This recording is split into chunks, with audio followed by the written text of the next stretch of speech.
Un héros, c'est quoi? Quelqu'un qui fait passer l'intérêt collectif avant le sien propre. Ça devient rare. Je pense que Molière a été un héros, par exemple. Je pense que Bulgakov, auteur de théâtre, était un héros. Ils risquaient leur vie vraiment en écrivant des pièces aussi ironiques, aussi féroces, aussi contestataires, aussi libres. Il advient des drames aux héros comme il peut nous advenir de passer sous l'autobus. Évidemment, c'est dommage. Il y a une phrase formidable de Bertolt Brecht, « Malheur au pays qui a besoin de héros ».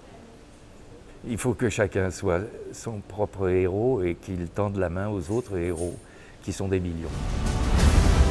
Est-ce que tu vas assurer ? La reprise un peu mythologique des blockbusters, etc., est un peu toujours une lutte mécanique entre le bien et le mal.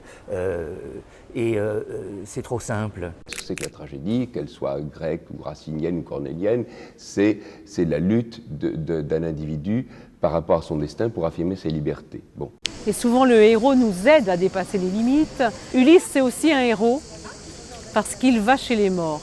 Il va rencontrer Achille et c'est magnifique quand il rencontre Achille parce que Achille lui dit « Je préférerais être un homme banal, un laboureur, un balayeur, plutôt que d'être un héros et d'être mort. » Il lui dit « En fait, je préférerais ne pas être un héros. » Personnellement, j'ai rencontré un jeune marin sauveteur de SOS Méditerranée qui m'a raconté sa vie en mer à tenter de sauver les réfugiés. Il ne faut pas imaginer que le héros est un homme, une sorte de Superman solitaire, un peu comme dans les films américains.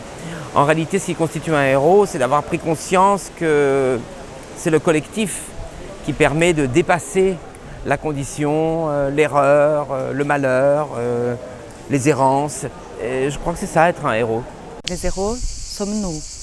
Il n'y a pas d'héros en le sens que c'est quelqu'un qui va faire plus que l'être humain. C'est l'héros pour reconnaître en nous la possibilité de changement. Je pense qu'il y a là un concentré d'humanité absolument incroyable. Que tout le monde vraiment peut s'y retrouver. Chez mes parents, très de gauche, il y avait, bien que communiste à une époque, y compris stalinienne, il n'y avait pas le culte de la personnalité.